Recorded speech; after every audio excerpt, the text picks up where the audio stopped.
와룡봉추입니다. 저희 와룡봉추 인베스트에서는요, 현재 무료 카톡방, 텔레그램 정기구독방, VIP방 3개를 운영을 하고 있습니다. 무료 카톡방의 경우에는 지금 현재 비번을 걸어놓은 상태라서 영상을 매일 올라가는 영상에 중간에 제가 비번을 바뀌게 되면 계속 바뀌는 비번을 말씀을 드리게 될 것이고요.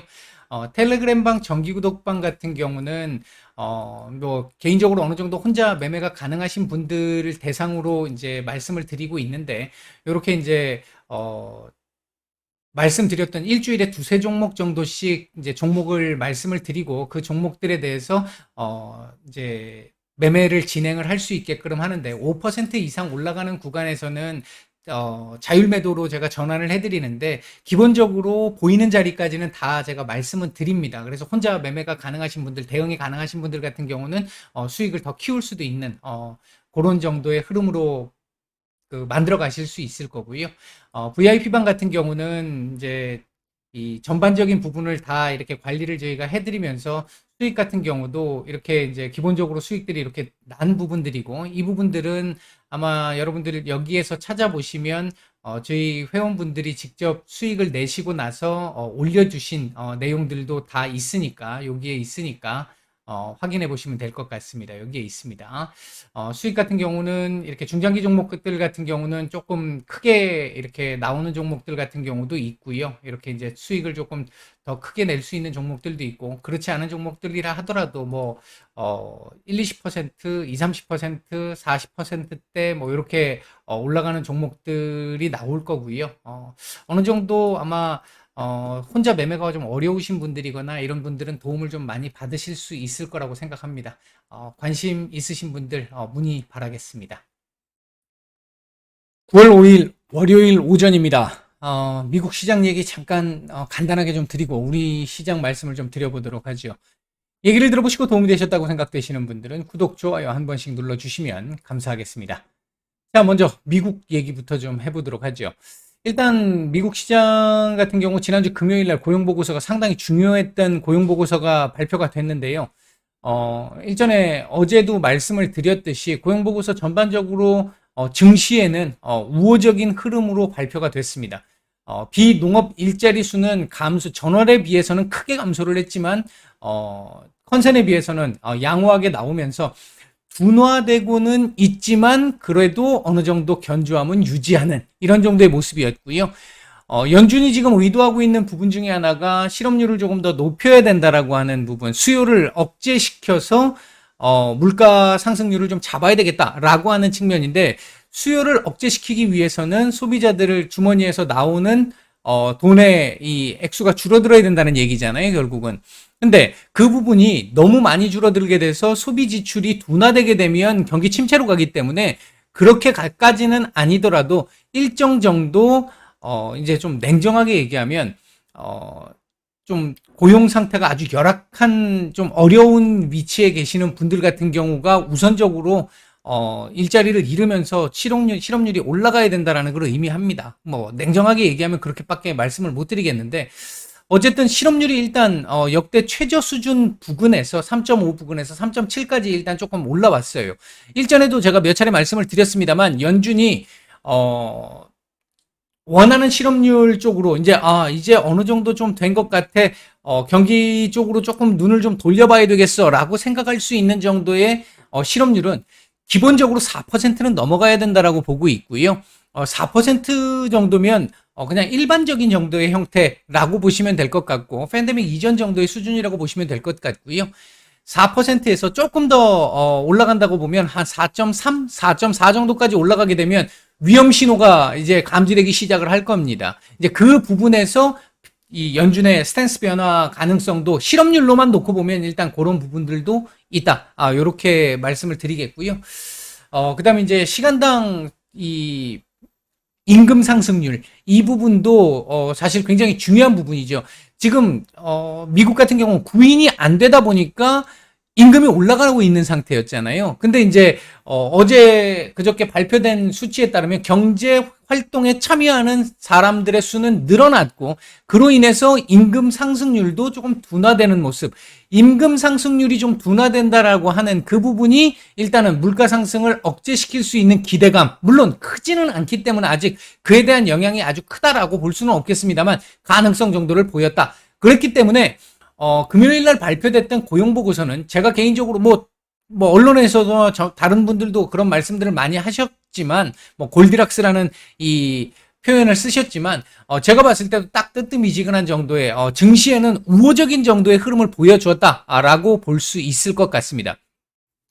다만 이게 발표되고 나서 선물도 그렇고 미국 시장 장 초반의 흐름이 바로 반영이 되면서 막 급등세로 올라가거나 하지는 않았습니다. 근데 오전장 흐름을 눈치를 살짝 조금씩 보는 흐름 속에서 왜냐? 오늘 미국 시장 휴장이잖아요. 그러면 미국 시장은 지난주 금요일을 기준으로 놓고 보면 내일부터 3일 연휴. 그 연휴 효과가 있었기 때문에 조금은 눈치를 좀 봤던 게 아닌가 싶은 생각이 좀 들고요. 그런 상황 속에서 오전장을 넘어가면서부터 시작을 해서 상승폭을 키워나가기 시작을 했죠. 이 상승폭을 키워나가다가 보시면 이렇게 되는 거죠.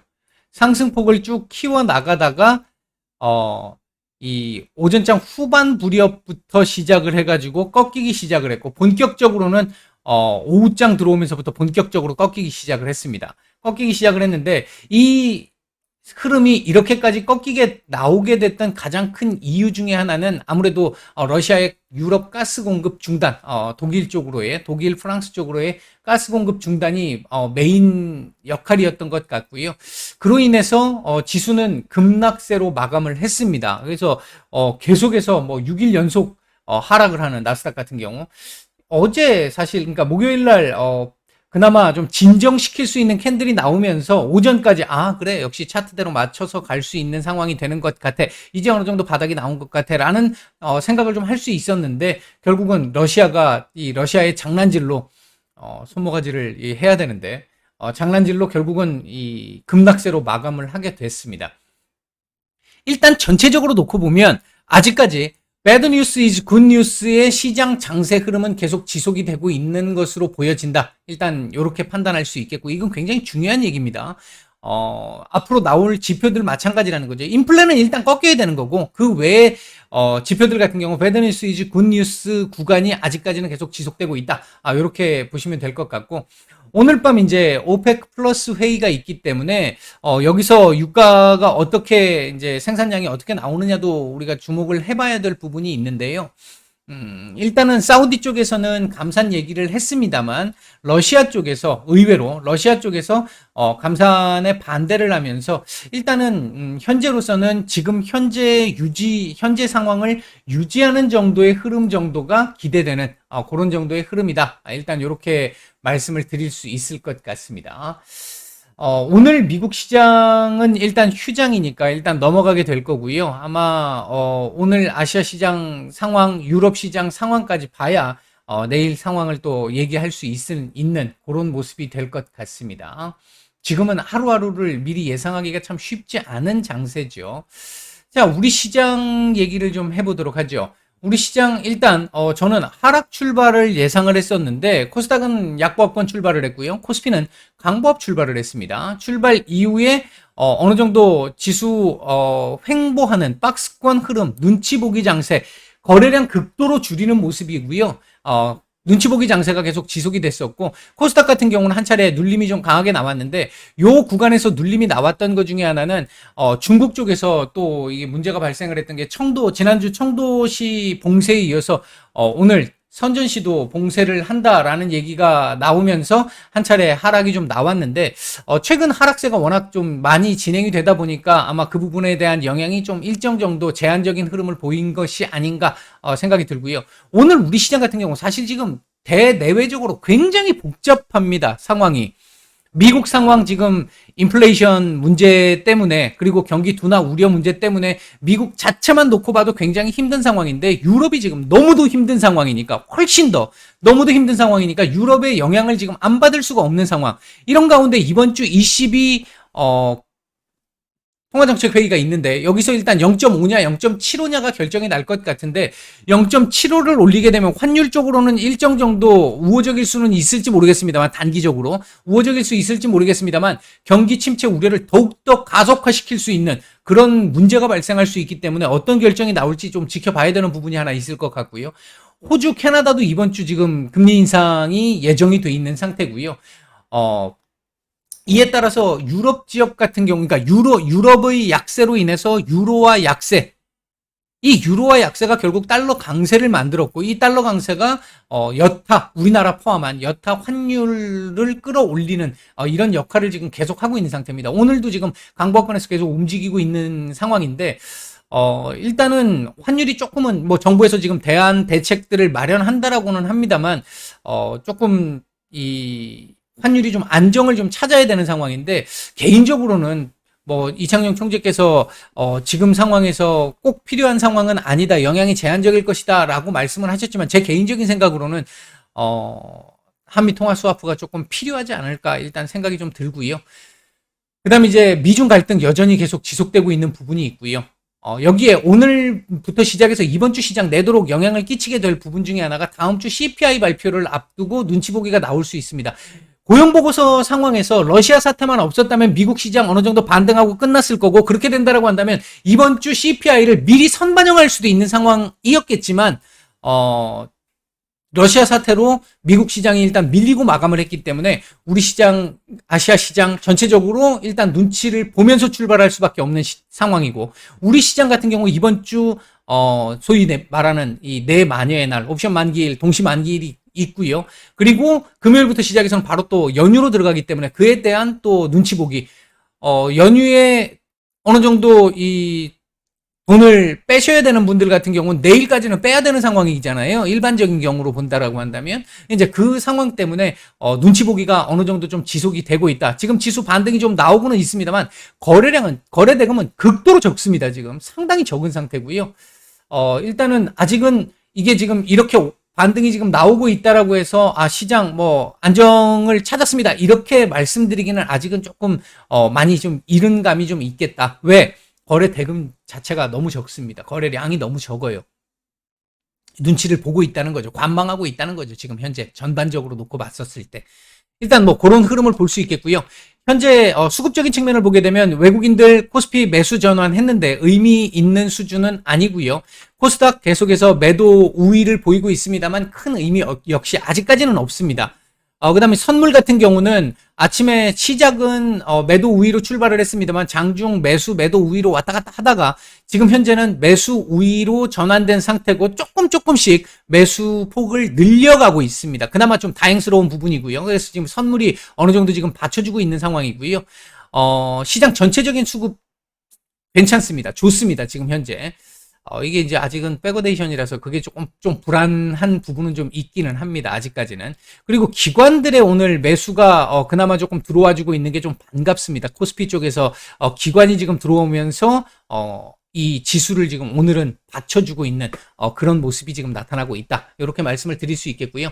현재 움직이고 있는 섹터들 보게 되면 뭐 태풍 관련 섹터들 움직임이 좀 있고, 정유, 자동차, 에너지, 뭐 조선 이런 섹터들 조금씩 움직임이 있는데 크지는 않습니다. 일단 뭐 그런 정도로 보여지고요. 그다음 현재 외국인들 매수하고 있는 종목들 보게 되면 현재 상황에서 크게 이 매수 우위 쪽에서는 크게 뭐 눈에 띄는 종목은 보이지 않고 있네요. 이게 또 인터넷에 문제가 조금 생겼나요? 왜 안 나오죠?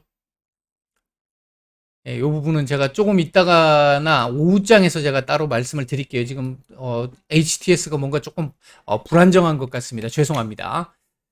자, 그 다음에 또 말씀을 드린다라고 하면 이제 차트 가지고 얘기를 좀 드려보면요. 자, 일단은 2410포인트를 이탈하고 마감을 했는데 오늘 일단 지금 다시 이 자리를 지켜주려고 하는 모습이잖아요. 차트상으로 딱 놓고 보면 아직까지 하락 추세가 멈췄다라고 얘기하기는 어려운 상황이죠. 보시다시피 아직은 이렇게 내려오고 있는 흐름이 좀 강합니다. 이렇게 지금 내려오고 있는 흐름이 강해요. 요걸 벗어나려고 하면 얘가 전일 시가를 넘어서서 목요일 날 시가 정도까지 올라와도 안 돼요. 아직은 안 되고요. 그래서 오늘은 제가 생각할 때 이게 지금 하단을 어느 정도 잡아주면서 반등이 나온다라고 하는 부분이 만들어지려면 2460 근처까지는 올라와야 가능한 건데 좀 쉽지 않다고 보고요. 일단은 옆으로 기면서 하방 경직 정도라도 만들어준다라고 한다면 이번 주 옆으로 요 안에서 기어주기만 하면 됩니다. 2410에서 2460 사이 안에서 기어주기만 해도 일단 하방 경직은 어느 정도 보여지는 걸로 보여지고 CPI가 일단은 둔화될 걸로 보여지잖아요. 보여지는데 얼만큼 둔화되느냐가 중요한데 근원 CPI는 지금 오를 걸로 보이거든요. 근데 만에 하나 지난 8월처럼 예상치보다도 조금 더 약하게 나와줄 수 있다라고 한다면 아마 그때는 반등이 조금 강하게 좀 나올 수 있는 그런 배경이 될 수 있지 않을까. 일단 그렇게 보여집니다. 일단 오전 말씀은 여기까지 드리고 마치겠습니다.